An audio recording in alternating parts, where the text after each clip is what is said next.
many people in your book overcame immense obstacles. People who wouldn't take no for an answer. They wouldn't take, no, we can't do that, or no, you've never been able to do that, nobody's ever been able to do that before, or this might hurt you a lot while you're training for that boxing championship, Muhammad Ali.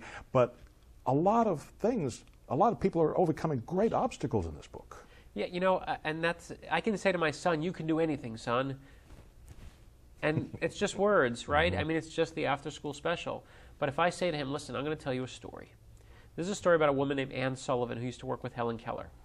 And Anne Sullivan, when she used to work with Helen Keller, she used to spend 5 hours every day when she went to college, when Helen Keller went to college, 5 hours a day writing the letters into Helen Keller's palm because there were no Braille books for her.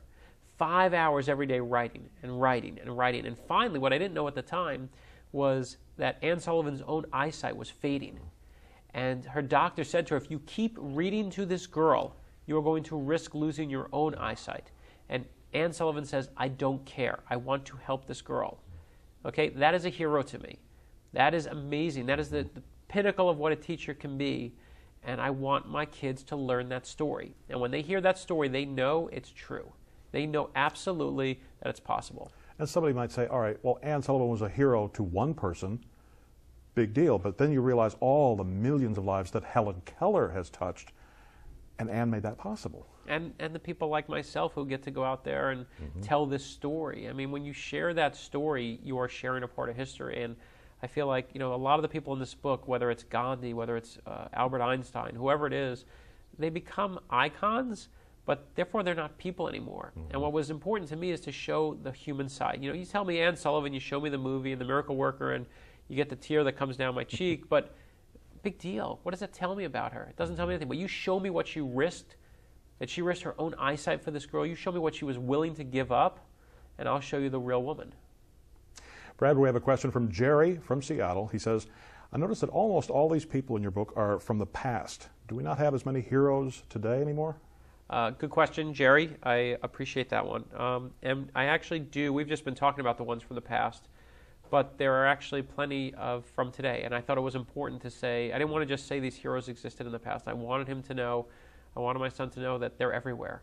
There's a story of Frank Shankwitz, who I just actually got an email from. Frank Shankwitz is a police officer, and Frank Shankwitz found out about a little boy with leukemia. And he heard about this boy who wanted to be, this little boy with leukemia wanted to be a police officer. So he got a little motorcycle uniform. He loved motorcycles, wanted to be a motorcycle officer. Gets a little badge for him, and the boy winds up going into a coma. Shankwitz comes to the hospital to pin the little badge on the boy. And as he pins it on him, the little boy, this is an unbelievable story, it's true, wakes up out of the coma and smiles. Wow. Okay? Goes back into the coma, eventually dies. On the plane ride home from the funeral, Shankwitz looks at his friend and says, you know, we made that kid really happy for one day. We should do that for other kids. And that's how the Make-A-Wish Foundation is born.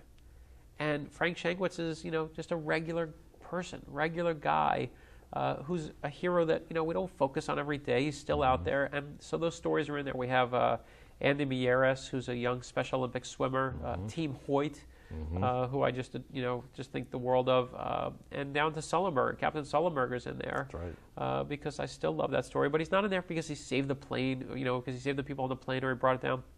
What he's in there for is he's in there because of his humility after it all happened.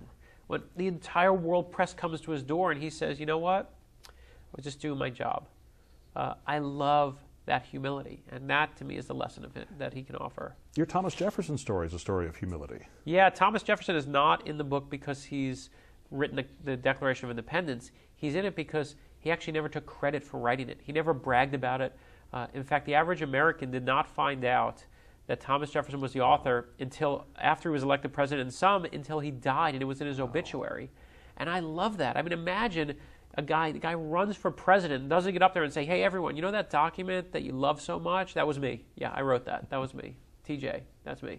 And he called himself TJ, by the way. And so he, but I want my son to learn that humility. I want him to know that that's possible and that it exists. And people actually, I mean, imagine a politician today doing that. Yeah. He'd write a book about it and then go on book tour and probably end up on Autographaroo, but that's a whole other story. And you'd be adding to our problem. Yes. Thanks very much. Tell us about the reaction that you got from Jonas when you read him the Roberto Clemente story. Yeah, so a couple weeks back, I got the first proofs of Hero for my son. And I gave it to my son, and this is the moment, right? This is it. I get to hand. The Norman Rockwell moment. It's a book called Heroes for My Son, and I'm giving it to my son, right? This is it. This is narcissist central, right? It's perfect. I love it. He's reading my words to me. It's all right. And I'm just waiting for him to tell me that we're going to go out and change the world that night. I'm like, don't take your shoes off, Jonas, because we may have to go out and save the world tonight. And we're reading the story, and I tell him, listen, pick anyone you want. You pick any hero in the book. Every page is one different hero. And so he doesn't care about Rosa Parks or Eleanor Roosevelt. He wants one of the athletes. So no Muhammad Ali, no Lou Gehrig, no Jackie Robinson. He goes instead to Roberto Clemente. Roberto Clemente is a great Gold Glove winner, multiple Gold Glove winner, and basically what he's in the book for, I don't care about baseball, what he's in the book for is Clemente found out about an earthquake in Nicaragua, sent all these food and medicine over on 3 different planes. All the food and medicine is confiscated, stolen, taken away. Clemente says, I'm so determined to get on that, to get that food and medicine there, I'm going to get on the last plane myself. He gets on the plane crashes in the ocean, kills everyone on board, including Clemente. And as it says in the book, he's not a hero because he died. He's a hero because of why he got on board.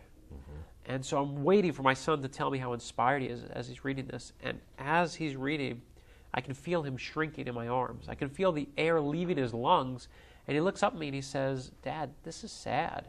Wow. And now I think the whole thing is backfired, right? It's a disaster. I mean, this book is horrible. I mean, what have I done? And I put the book aside for the night. I don't say a word. The next day he comes racing into the room. And he's all excited, and he grabs the book on himself, and he says, who are we reading tonight?